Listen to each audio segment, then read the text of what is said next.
On this episode of the Sports Opinions podcast, I have on one of the more inspirational people that I have ever talked to in my life. He is a self-described man who wears many hats. He is a member of the Tuscon Sugar Skulls in the Indoor Football League, Jajuan Harley, and he is just a all-around fantastic individual. We talk about his collegiate career, what it was like going from a large school, Florida State, and transferring to Middle Tennessee State, a small school, what his journey in the pros was like, bouncing around from teams, having a taste on the Buffalo Bills, and now battling to get back in the NFL, and just his life and balancing his dream and living a life and doing all that. And we talk about his business, M.A.D E, Make Adjustments Delete Excuses. So this is a great show. You do not want to miss this one. And everybody, enjoy the show.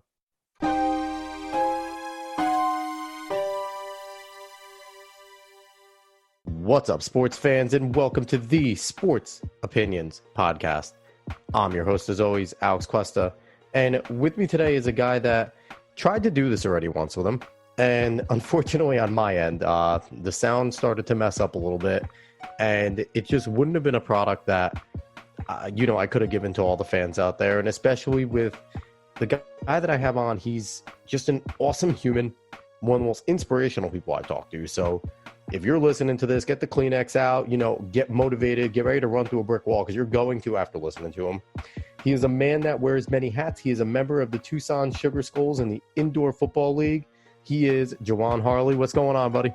What's going on, Alex, man? That was a intro that I cannot live up to. So I don't know where you get all the information from. Cut it out. So we're going to jump right into it because you have an interesting story, an interesting life to tell thus far, and it is only the start of it getting written because I'm pretty sure that, you work your tail off, so you are a young man that's going to succeed. But we're going to start with your college days. You were a, pretty good recruit coming out of high school. You go to Florida State, and then you end up transferring. Kind of walk me through your time at, coming out of high school, the recruiting process, going to Florida State, and then transferring. Oh, man, recruiting was wow. It's like pretty much a wow factor. I was told by some people that I was selfish by committing early. And then on the back end, I think it was a brilliant idea. At that time, I was already had a business savvy because I'm more about helping others than helping myself. It's times that it got me in situations and heartbreaks because I put others before myself. I committed to Florida State early, my junior year. We didn't have no head coach. I was filling in as a head coach at times. So you're talking a kid, 10th, 11th grade, we're not having a coaching staff. And I have to step up and be a head coach until we get a staff.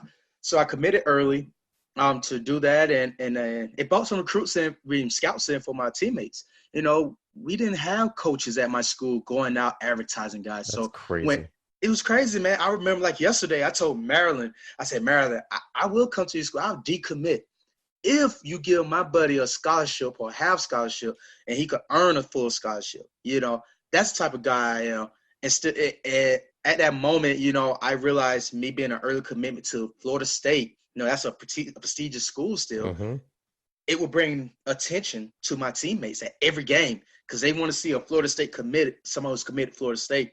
So I used that to bring in recruiting. So it was still busy and crazy then, you get letters that you could send your information in about your 40, your film, and this and that. Mm-hmm. I used to get hundreds of them, and I'll pass them out to my teammates, my juniors and seniors, so they could start filling them out and get their name out there.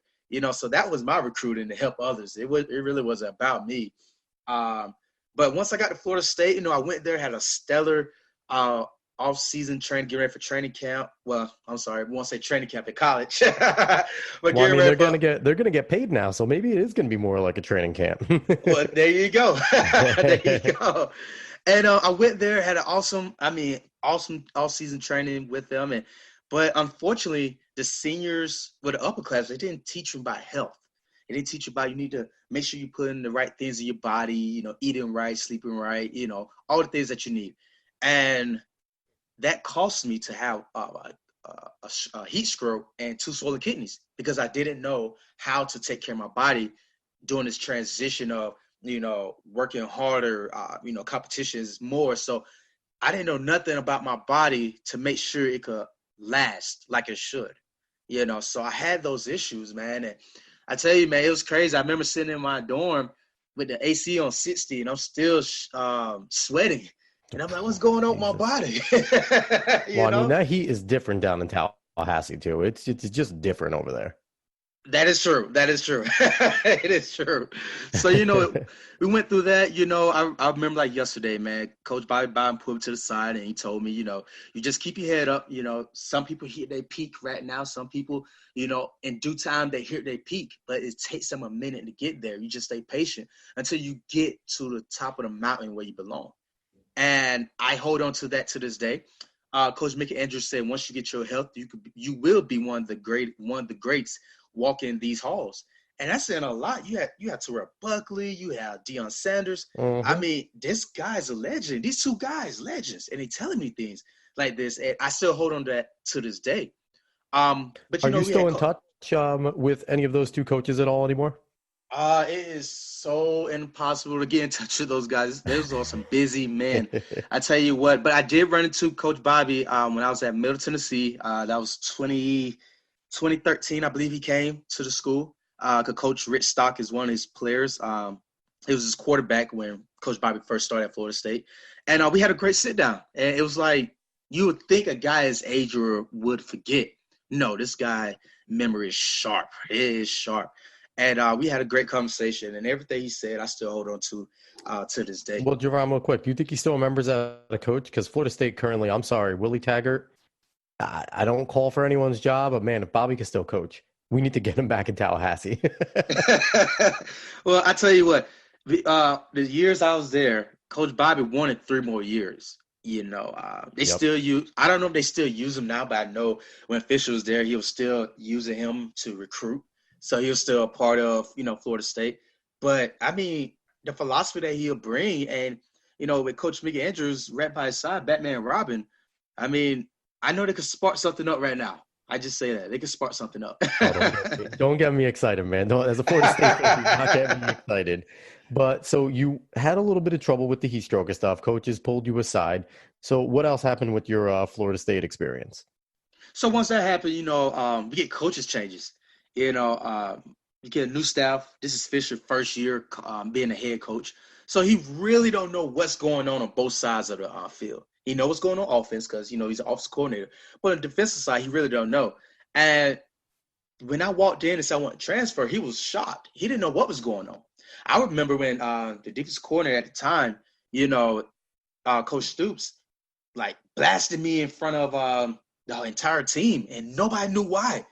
It was like he was picking, trying to figure out what can he do to make me erupt so they could find a way to kick me off the team. This guy moved me from safety to linebacker just to get me out of his meetings, And still to this day, players ask me, what did you do? I said, until you find out, I will know as well because I don't know. But I realized it's certain things that players will go through. And it's a lot of players in my situation that they will get picked on by coaches. They definitely will. I feel like sometimes coaches see somebody that they met before or whatever, and they just feel like I'm going to pick on this person. Like, I took blame for a lot of things. I got chewed out. I got chewed out so much that it made my eyes fire red, and my teammates got around me. I remember this at Florida State. They got around me, and they just held me, and everybody just started saying a prayer. Because they couldn't understand why this guy who has a genuine spirit is getting treated this way. And the thing is, like, I feel like I've coached a little. And I feel like there's 2 different types of picking on.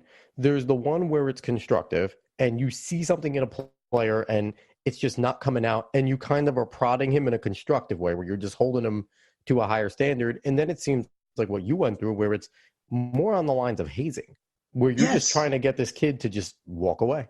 And that ain't right to me. No, it's not. It's not. Because I'm okay with you, critiquing. I love it because I always want to be perfect. So I'm going to do whatever I can to perfect a craft. But, just coming at me, because I remember I used to go to Terrell Buckley. He's a Hall of Famer in the College Hall of Fame. Mm-hmm. did 10 years in the pros, and I Yep. learned from him. I went from him. I said, T-Buck, that's what we called him. I said, teach me what you know. And I used to get up every morning, 5 a.m. I get to the stadium. I study film with Terrell Buckley. I do extra footwork with Terrell Buckley. And then I had 8 o'clock class, go to 8 o'clock class. I come back for lunch, study with Terrell Buckley. I come back at 7 p.m., study with Terrell Buckley. I felt like maybe if I didn't go to someone else rather than the D coordinator at the time, he would have not been so harsh on me to learn, but I went to someone else to learn. And I think that wasn't what he wanted. And I kid you not, I mastered the defense. I played 7 positions at Florida State: corner, safeties, both corners, and all 3 linebackers. So that's what I'm saying. Yeah. Yeah. Hey, man, I'm like this. I'm going to make something happen. And that's what I wanted, man. And I told Coach Fisher, if he just redshirt me, allow me to gain the weight properly, so it won't be bad weight, I'll play linebacker. But unfortunately, I didn't get the red shirt, and that forces me out to, continue to play ball because my time is ticking in the NCAA. So you now have to learn a new position, but did you feel like that gave you value as a safety and as a defensive back, learning how to play linebacker? Because now safeties always like to try and stick their nose in it. But, I play defensive back too. We don't have the same, I don't even know how to put it. We run with fire and brimstone, but we don't have the same pop that a linebacker has, just coming straight up 2 steps, popping somebody. Did it teach you a lot more on how to make a good, solid hit when you were learning how to be a linebacker? Oh, absolutely. Yes, it did. Man, that's my advantage to this day. That's my advantage of tackling, getting the ball carried down, live to see another day. That helps me a lot. It helps me with the run reads, so I could read the run faster. I understand where the pulling guard is going to end up. I understand the trap. So therefore, when you put me back at safety, everything is slower because I had to play 7 to 5 yards off in the box, and make me more aggressive. So it was a plus. The negative side is, I was forced there, but at the end of the day, my IQ level, my game, my strength, my talent, it rose up because of what I was forced to do. And so it's sometimes like the curse is the blessing every once in a while. So that happens to you at Florida State. You end up transferring. You go over to Middle Tennessee State. How did that pan out for you? Being a big school kid going on to there, a lot of people had to sit there and have high expectations for you. If I could only imagine. I felt like, and I did. It's not a feel like it got worse for me in college. I tell people all the time, my college experience is nothing I'm proud of. At times, I used to tell myself, forget what happened, just let it go, and everything, because it was just terrible. And that's why to this day, I'm working to get back in school for my master's and possibly a doctor. That's my favorite. That's my goal, become a doctor. Get it? Because my experience in college was terrible. Like, I have no good thing that I could explain out of college besides saying I found a positive out of all the negatives. It was stressful.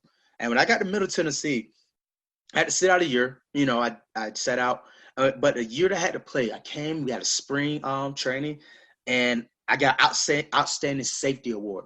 I had a great spring, man, awesome spring.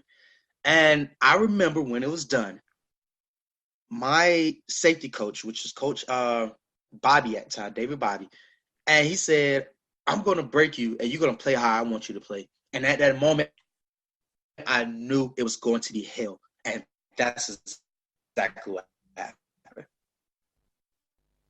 And that's always tough going through something like that where you think you're doing all the right things and you think you're playing hard and you're playing the way you're playing the way you were taught, the way you were at Florida State and in high school, and then all of a sudden you're now being told, well, now you have to change completely. And that's got to be tough. But again, it had to be a growing building block for you. And you obviously had high hopes when you were done over at Middle Tennessee. And going into the draft, what was the draft experience like, doing the pro days and things like that? It was great because, like I said, college made me who I am. It revealed that no matter what adversity comes my way, I'm not going to run away from it. I'm not going to go around it. I'm not going to jump over it. I'm going through it, and I'm going to smash it, And that mentality was developed through all the negative stuff I faced. I remember in college at Middle Tennessee, I never played a full game. Out of 12 games out of the year, I never played a full game. I only started 8 games. And I ended up having, 74, 73 tackles, 3 interceptions, 1 forced fumble, and a fumble recovery. And I decided that it was time for me to go because I figured with those numbers, I can do something with my family. I can help my family out, and just the things that I had to go through, like the first game, my dad almost passed the first game, they had to rush to the hospital. And my coach at the time telling me, you should have got some sleep. We had practice the next day, and I'm tired. I'm dragging my mind out on football. So you should have went to sleep. You telling a kid that after his father almost passed, at Middle Tennessee, and then, I get awards. The coach telling me that you think you something now. I'm like, what? What I do wrong? And then you coming through it, and the coach said, well, one game I had 14 tackles and an interception. You're like, oh, so yeah, we just knew you were the weakest link. It's amazing how you became strong. It's just those are the things, and I had to get out because I knew if I stayed another year, nothing would have been perfect. I don't know if I would play. So yeah, that just sounds, So you got out of there, you went through the whole draft experience, and what was your pro journey? How has it been like? You are still on your journey of being a professional football player. What has it been like? Kind of give me the rundown from start to finish on how it was going through the draft. And you have, a lot of experience going to a lot of different places, which I think is going to end up being of value to you, like everything else that you've had. Yes, through the draft, it was tough. I had become my own trainer. Working on speed and agility. A lot of guys, they have someone coaching them up. And, we had an awesome pro day. Fortunately, like I said, I tell everyone, Coach Fisher allowed me to come back for pro day. And I thank him because without that pro day at Florida State, my name would not be allowed to this day. And, we had a great pro day. We ran a 4-3-1, competed against Xavier Rose, who was a Pro Bowl safety for the Minnesota Vikings, outshining him. And we worked our way to possibly getting drafted, getting these calls and everything, and looking forward to the Dallas Cowboys, Miami Dolphins, Jacksonville on the Jets, and everything's going great until the draft came, and that's when things just went kind of downhill. I didn't know why until later on in my professional career why things went pretty much downhill. And so you told me a story last time we talked, and I saw in the beginning of your career, you signed rookie minicamp with the Seahawks. You mentioned the Jets. Tell the story about what happened with the Jets, because it's heartbreaking that you could have been on my favorite team. Oh, man, this story. Wow. So, after the draft, I'm sitting there. I'm like, okay, so what I'm going to do now? I don't know nothing about free agency, So the Seattle Seahawks call. And they said, Jajuan, are you interested in coming to our rookie minicamp, get you a shot? I said, sure, yes. What I need to do. So they gave me the information. I go out to the Seattle rookie minicamp. I had a great performance. Unfortunately, I didn't sign any papers. That's okay, but it gave me opportunities in the future. So when I did that, the Jets called maybe a day later after I told Seattle I was coming. And they said, Jajuan, would you like to come to our rookie minicamp? We want to sign you. We just want to bring you in so we can sign you throughout the camp. And I'm like, man, I'm going to Seattle's. And that was the end of the conversation. So as time goes and, the rookie minicamp's over with, I can't remember the guy's name, but this guy, they signed at safety, was the same exact height and weight as me. And they signed him. He ran a 4.7 40. I ran a 4.31 40. And I'm like, whoa, y'all wanted me. Y'all didn't want him. You wanted me. So that was an opportunity that I missed with the Jets, man.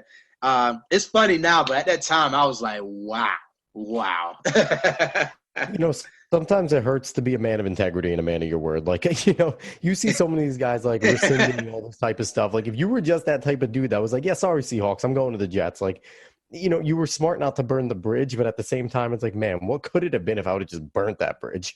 I know, right? I know. It's crazy. So right now, you did a lot of indoor football. What has indoor football been like for you as a pro in terms of teaching you how to play the game better? Because it's a completely different game from the 100-yard field to the indoor box. Well, it taught me that I have a high IQ. But the reason I say that, you probably saying, why is he saying that he found out he has a high IQ? Well, I'll tell you this, throughout my college career, and throughout the draft, because, scouts told me that I was thrown under the bus. I was told that I was a dummy. I was just athletic and not smart, so indoor taught me a lot about myself as well. To learn that I can adapt to situations. I can read routes. I understand the game. It's a lot different. You have guys in motion and everything. So indoor helped me with my covering skills. I tell people all the time, when I was with the Buffalo Bills, yes, I could cover. I could do this and that. But when I went to arena, my covering skills are – you cannot compare who I was at Buffalo. I'm a safety covering like a corner. So that means I could play corner outdoor, indoor. But indoor, man, it helped my IQ, understand the game, route reading, and just becoming an all-around player. Now, I got to talk about, your current perspective. I asked you this last time we talked. I still like your answer from it. In terms of all the new safety rules, the new rules that they're implementing, where you being a defensive back, it completely makes it more difficult, I think specifically on you guys more than anybody with all the safety rules. How has it been in terms of trying to adjust the way you were taught and the way you play to the new style of the safety rules? It's really not a difference. I know a lot of people go for the kill shots prior to this ruling. A lot of kill shots. And they are still there, and it's a way you have to do it. Growing up, they always said if a ball carrier is running the ball, put your head on the ball, and the ball will pop out. So with that being said, only thing I would advise all guys from all levels is that put your head on the ball. They cannot call anything. Therefore, you would not be targeting. Your head is where the ball is. As long as you stay square with your shoulders, you'll be A-okay. So everything that I've been taught as a kid is coming back to life right now. So I'm a fan of the change because of checking out guys, making sure they're healthy after football and during football. But like I say, it's all about the ball, baby. So I'm putting my head on the ball, and I know everything will be A-okay.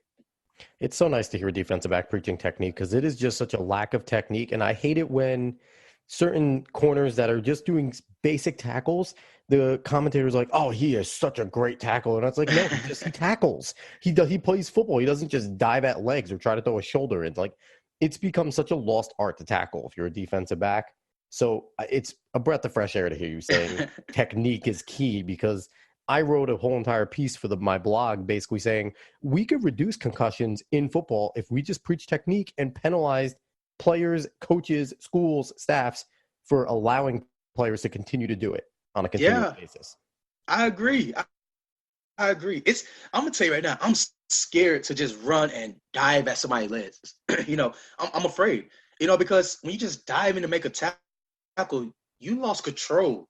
So whatever happens, it's gonna happen to you. You have no control. Mm-hmm. So I'm a big fan of, if this guy is running his feet, I'm gonna run my feet. So therefore, I'm gonna stay on my feet. And when we collide, I'm gonna keep my feet running, head up, chest square, and I'm good to go. And my face mask right on the ball. But when I see guys diving, I'm like, you are looking to break your neck. You have no control. So like I say, I remember Bobby Bauer always said, a great athlete is always on his feet. So if I'm going to make a tackle and I consider myself a great athlete, I'm not leaving my feet. I'm keeping my feet running after contact, just like all ball carriers are taught. And I'm going to go to work and get that ball. Exactly. And it's just great to hear. And I never laugh at a dude that gets trucked in a game if he's trying to use good technique and he gets trucked, because that's just football and that happens. I'm happy He was trying to use good technique. I agree. I'm with you, man. I'm with you. So here's a question that, right now you are, grinding it out in the indoor football leagues. You have been putting in work on LinkedIn, putting in so many videos, and just showing how hard you work every day to try and get your chance to get to the league or get back to the league, because you had a taste of it on the Bills. So you're trying to get that chance to get back into it. what is it like right now trying to balance your dream of becoming an NFL football player again and just making a living and grinding it out to, because, indoor football league, it doesn't pay great. So you still need to make a living. So what is it like right now? Oh, it's tough. It's tough. I tell people all the time, you think about making a check, you're living off day-to-day checks and stuff like that. I remember it's teams I played for when I never got paid. I traveled over 200 miles a day to go to practice because they didn't have nowhere for me to live. Still now, even though I have my own business, but you have to think about it, as you starting a business, it's not going to be millions of dollars right away or $1,000 right away, you know, but it's still a data check situation. My dream, my passion to get to where I want to be, that pinnacle, the NFL again, is driving me. I know it's at times where I'd rather for my wife to eat and make sure she's able to eat, make sure I have enough funds to get groceries for her, and I just nibble on what's left. It's times when we'll have some food and I just have the leftovers, whatever, and I'm dipping in ranch because I'll have enough to eat lunch. I just got enough for her to eat lunch. That's the type of passion and drive I have to get back to where I was. Some people say it's crazy, but I'm willing to make the sacrifice to get to where I want to be. Like I train hard every day. I put in the work for my business and I train others. But I know, for instance, if I ever went to go ahead and work behind a desk right now and take away time from me working out and getting to where I want to be, my dreams are killed. So right now I'm just sacrificing now because I know greater things are coming. And it's tough, man. $200 a check, $150, $75 a check doing arena football. But I know in due time I get where I want to be. And I will outplay and outlast those who just doing it for the money. Because right now, I'm just passion. Passion has got me going. It's not the money, just passion. Jajuan, it's just, we talked about this once. Like I said, we did the podcast once. The audio screwed it up. Even just hearing you say it again, it's just so inspiring to hear someone that is so willing to grind and willing to work hard. And like I said, it's a different situation out there, but I see a little bit of me in you because this podcast is not a big podcast. It is a growing podcast. And there are times where I look at my stats and I go, man, this is tough. But it's just having people on like you and meeting and talking to so many unique people that it gives me confidence that I'm going to eventually grow this to a point where we're going to be doing this interview again and you're going to be, a player in the league and I'm going to be a dude that, has finally made it in the podcasting or radio or whatever the hell world. So it's really inspiring to just hear you just grinding it out as hard as you do. Appreciate it, man. But the thing is, I tell people, you just got to keep going. You just never know how close you are to your breakthrough. You could be a millisecond from your breakthrough and you talking about giving up. Or you could be 5 minutes. You just never know. You have to keep going to find out what's going to happen. But you'll never know what's going to happen when you decide to throw in the towel. A lot of great dreams and ideas and potential goes into the grave. The grave has a lot of people who have the woulda, shoulda, couldas. But when you have the time on this earth to live, give it your all. Empty your tank. When you leave this earth, you should empty your tank and you should have no regrets, no second guessing. And that's what I believe in. I know with me putting all I have, all my energy into my passion, I know when I leave this earth, I could smile and say, I gave it my all. And that's what you want to say at the end of the day. I gave it my all. And that completely couples in with the business that you mentioned that you started. And I want to give you a chance to talk a little bit about your business. It is M.A.D.E, and it's an acronym for Make Adjustments Delete Excuses Incorprated. Tell me a little bit about M.A.D.E and tell me what's the end game? What's the goal with this company? Oh, man. I remember like yesterday, I'm driving in my car back home and I'm by the hospital. And at the hospital, you have life and you have death. You have joy, you have pain. And I remember going by and I'm just driving, the radio was off, and M.A.D.E came up. I said, make adjustments, delete excuses. I said, whoa, me say that again. Make adjustments, delete excuses. And I say, you know what? That's life. Throughout this whole time, I'm like, I'm at this place because of this person. And if they would never did this to me, I could be here. And I was like, no, you're not gonna have a pity party. You're gonna use that as a stepping stone. You're gonna make adjustments, delete excuses, and you're gonna keep it moving. So at the time, I just say, oh, I want to trademark this. I didn't think it was gonna lead to a business at all until I did CFL, and I didn't have a great nutrition program because I left a program, an indoor football team where we did get paid, so we wasn't eating, so I wasn't where I need to be. And for here on there, I said, okay, I'm gonna be my own nutritionist, I'm gonna be my own personal trainer, and I'm gonna do this thing. And ever since then, man, I've been using my story to help others make adjustments, delete excuses to reach any goal in life. It don't have to be just fitness, but it could be their health. It could be something, a goal or something with a job. At the end of the day, they will understand how to make adjustments and get through any obstacle. And that's what the business is about, enhancing lives through teaching how to make adjustments and delete excuses. Man, I'm going to need you to just go to every single college and do every single commencement speech and even just talk to the freshmen and talk to the sophomores because and just go to high schools, go everywhere. Give this speech because we just need more people that make adjustments, delete excuses. Because right now, I just feel like in the world, everyone's just like, well, because of them. Well, because it's like, no, no, no, no, no. It's because of you. Take some responsibility, figure out what went wrong, and get it fixed. I feel like that just needs to be the attitude that needs to be preached. Yes, I agree. I agree. And I guarantee once people understand that and they accept the responsibility that you just said, I guarantee they'll find peace and then they'll let go of the grievance. And next thing you know, they will soar. Because after that, they have broken the chains of having any finger pointing. All that's going out the door now. So I mean, that's why I encourage everyone. I always encourage them to make adjustments to these excuses and watch yourself get over the hump.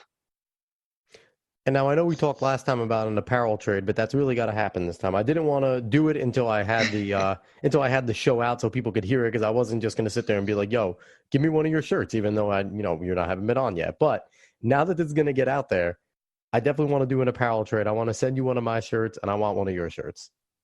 Sounds like a plan, man. Sounds like a plan. And if you don't mind, may I explain what the shirt everyone will like to know about that you're asking for? Absolutely. All right. So the shirt is I'm possible. Now, throughout life, I've been told so many things. You can't do this. You're not going to be able to do this, etc., etc. So what I did was I turned the negative energy and turned it to something positive. So it's I'm dash possible. The two greatest words in the human dictionary is I am. You are whatever you say you are. If you are great, you're going to say I am great. If you are sick, you're going to say I am sick. So that's what the shirt is. Has I'm possible over the chest, and on the sleeve it has I am. And I am represent your badge of honor of saying I am whatever you say you are. And that shirt just encompasses you and the person you are now, talking to you. And that's your belief right now. And it's just really inspiring to, hear this and see that you're turning into a business. And man, if football don't work, I think this business is going to take off anyway. So, because it's inspiring stuff and everyone can use inspiration. Oh Speaking yeah, of it, man. go ahead, brother. Oh yeah, I'll just say, yeah, that's the goal. Like I always, throughout my life, I always want to help people. And I realized even with this journey with football, I realized the purpose is bigger than me. So therefore, me going through the struggles, me going through the triumphs, it's not for my punishment. It's to help someone who's in the same situation. If it's football, if it's just life in general, they'll know they have someone to look at and say, if he did it, I can do it too. Because we're always looking for an example to get to our goals and persevere through life. So that's why I realized the purpose is bigger than me. And throughout my whole journey, I just want to help others be able to overcome whatever it is they want to overcome. So you told me, last time your favorite sport is boxing, but you're not really the biggest current boxing fan? You've taken a lot of inspiration from some of your past boxing champions that you are a big fan of. Give me the rundown of some of the boxers that inspire you and why they inspire you and why the sport of boxing inspires you. Okay. So I'll start with Jack Johnson, who was the first black heavyweight champion. That is something special. This guy was the first black champion. Does He he still have the traveled record all over the world. for the longest held title reign? I know he had it for a little bit. Uh, I'm not. I don't think so. I believe my next boxer, the bronze bomber, Joe Louis, holds that with 12 years. Okay. Yeah. So that was the next guy, Joe Louis. After that, I have Jimmy J. Braddock. That's the Cinderella man. This guy, I mean, he was a light heavyweight champion, and then next America go in crisis, and this guy loses everything. Go to the Great Depression, and he kept persevering. That everyone counted him out. They say he was too old. He's 30 years old. He's old. He's beat up. And this guy keeps fighting, and he becomes the heavyweight champion of the world. That's amazing to me. My third guy is Sir Archie Moore. This guy was a light heavyweight champion. He traveled everywhere, just like I'm doing with the arena, just to get his opportunity back at the middleweight championship, which I want to get to the NFL. This guy did all this, went through hell. Lynch mobs after him and everything. And this guy wins the middleweight championship of the world at the age of 38. He was the champ till he was nearly 40 years old, So he faced odds. And then, of course, Muhammad Ali, of course, the things he went through, and fighters like that. I mean, that's amazing to me. And it boils down to, when I look at boxing, is you are one-on-one with your obstacle. And how are you going to beat your obstacle, your opponent, to become who you want to become, a winner? And that's what I love about boxing, is you versus your obstacles. And you cannot run away from your obstacles. You cannot just collapse and fall down, say it's over, I don't want to do it. You have to fight. You have to find out your obstacle weakness, and you have to counterpunch your obstacles. And that's why I love boxing, because boxing is life. Do you box on the side? Use that as part of your training regimen? I do a little bit. I took up karate as a kid, so I have some martial arts still in my background. I train a professional boxer, Nick Pinnock. He's a heavyweight. He's coming up. So I stay around it. I always watch it, But yes, I do catch myself shadow boxing. I would do my fundamental techniques, with my backpedaling, and I'll stop out the blue, and I'm working my boxing mechanics, my counter punches, my 1-2s, 1, 2, 3, 4 uppercut, different things. I just love it because, like I said, boxing is facing your obstacles, and you cannot run. You have to look your obstacles in the eye.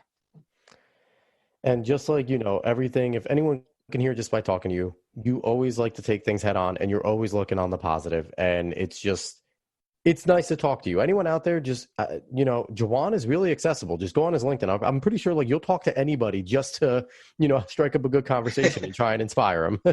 Oh, definitely. Like I say, if anyone, literally, if you inbox me, ask me to call, I call. I remember one guy, he asked me to call his friend. His friend was down and a little down on himself. And I picked up the phone, I called, and we had a 30-minute conversation, So I'm just that type of guy. So if anyone want to talk to me, have at it. I'm not going to shy away from having a great conversation, spread positive energy. That's just fantastic. But, and it's unfortunate that this podcast has to come to an end, but we are at that point. Again, everyone, Jajuan Harley, he is the owner of M.A.D.E, Make Adjustments Delete Excuses. He is a member of the Tuscon Sugar Skulls Indoor Football League, and he's a self-described man who wears many hats. And if you listen to this show, you will definitely see that.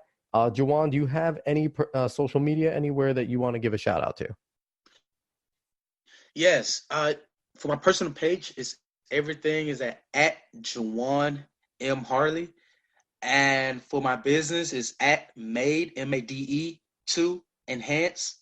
But yeah, that's everything. You go to my website, jajuanharley.com, and you can check out more about me by being my own agent and marketer and everything you can think of that I have to put a hat on to make sure that this message get delivered.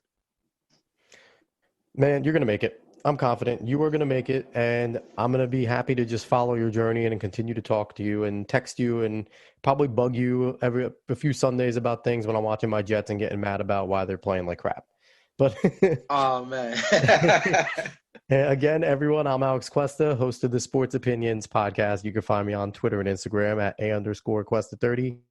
Find Sports Opinions on Twitter at Sports Opinion 30, Instagram Sports Opinions 30. Search for us on Facebook. Go like the Facebook page, and wherever you are listening, thank you for listening. Number one. Number two, give us a nice review, a nice rating, just so my great guests like Jajuan can be heard, because they deserve to be heard, because without them, I am nothing. So definitely go give this podcast up the list so more people can listen. So again, everybody, I really appreciate you listening. This was the Sports Opinions Podcast. Have a good one, everyone.